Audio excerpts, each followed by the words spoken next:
ऋग्वेद मंडल number 9। ये कहाँ से प्रकाशित है, किसने छापा है?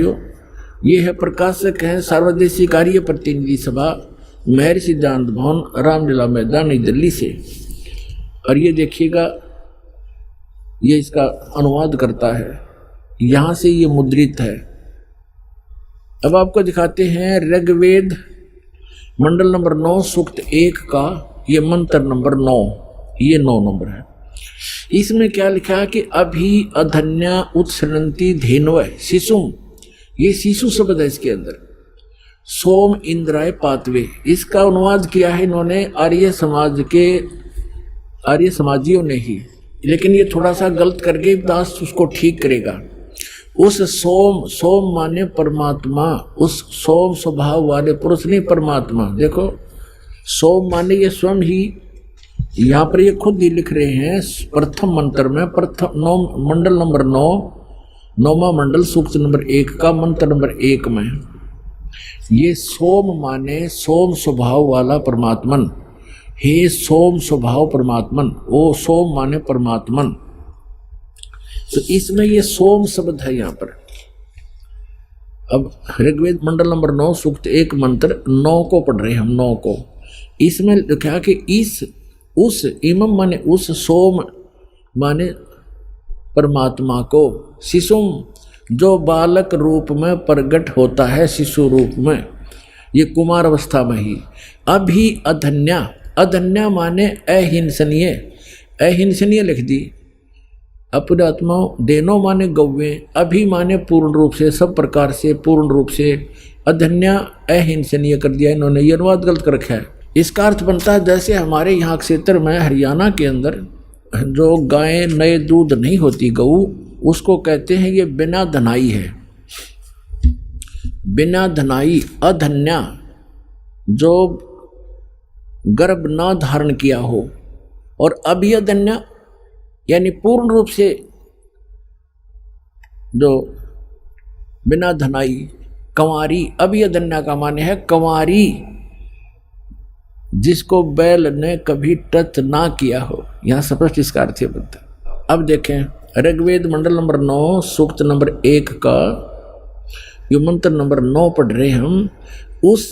इसका अर्थ ये बनता है उस अमर पुरुष को, उस अमर पुरुष अर्थ जो शिशु रूप में प्रकट होता है, उस अमर पुरुष की परिवर्ष की लीला, ये कहते हैं। इनका अर्थ पढ़े पहला, उस सोम स्वभाव वाले पुरुष को यानी परमात्मा को जो शिशु रूप में प्रकट होता है।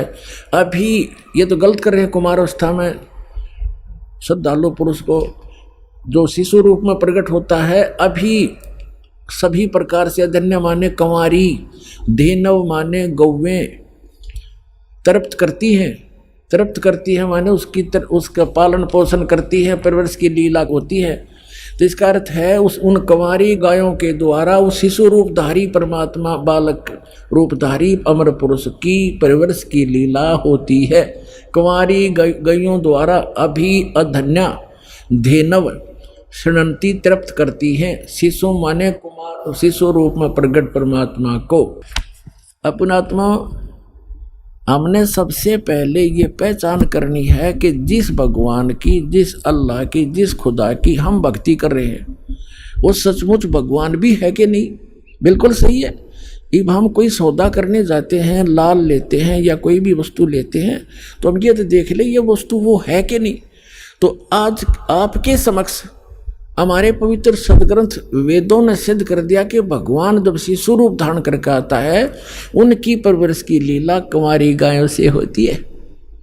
और परमेश्वर ने स्वयं 600 वर्ष पहले यह लीला की, क्योंकि वो तो गुण है, वो करते ही करते हैं।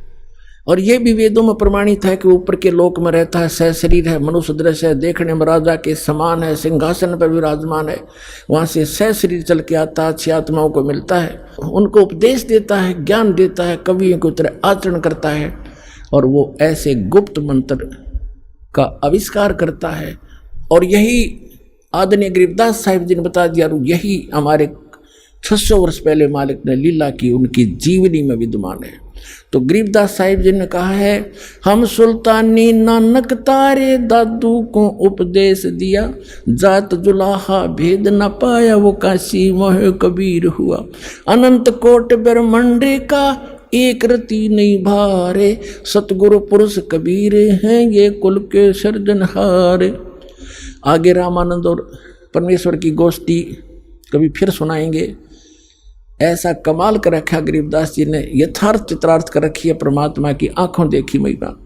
तो पुण्यात्मा सौभाग्य आपका, आप वो बच्चे हो भगवान के जो 64 लाख में से हो, और आपको खोज रहा कहीं ना कहीं से ला करके, किसी भी माध्यम से, कोई पुस्तक के माध्यम से, कोई टीवी के माध्यम से, आप वो लाल हो उस परमात्मा के, जिसके लिए ये खुद कहते हैं गोता मारूं स्वर्ग में और जा बैठूं पाताल। गरीबदास कबीर साहब की महिमा गा रहे हैं, गरीबदास ढूंढता फिर अपने हीरे मोतीलाल। आप देख रहे हो यहाँ आसपास के क्षेत्र के लोगों को ये विश्वास नहीं हो रहा कि बरवाला में कोई आया है, और आप 1000 2000 1500 500 800 किलोमीटर से आकर मालिक के बच्चे यहाँ खींचे आ रहे हो। तो आप उस परमेश्वर की विशेष आत्मा हैं। वैसे तो परमात्मा ने कहा कि अब पूरे विश्व को ज्ञान दूंगा, ये सभी मेरे बच्चे हैं, ये थोड़ा लेट आएंगे, पछताएंगे, घना रोया करेंगे इस समय को। और गरीबदास साहब कहते हैं कि ये संसार समझदा नाही, कहंदा श्याम दोपहरे नू, गलत साधनाएं कर रहे हैं, उन्हीं को सत्य मान रहे हैं। इसे गंदे लोक में इतने दुख पा रहे हैं, फिर भी कहते हैं हम ठीक ठाक हैं, यहाँ खाक ठीक ठाक है। आज से कुछ भी है, मुख्यमंत्री है, कल एक्सीडेंट में मर जाता है, खाक ठीक ठाक है, कल गधा बनेगा। तो कहते हैं ये संसार समझदा नहीं, कहंदा श्याम दोपहरे नू, जल रहे हैं धूप में और कह रहे हैं हम ठीक ठाक हैं, श्याम बता रहे हैं इसको।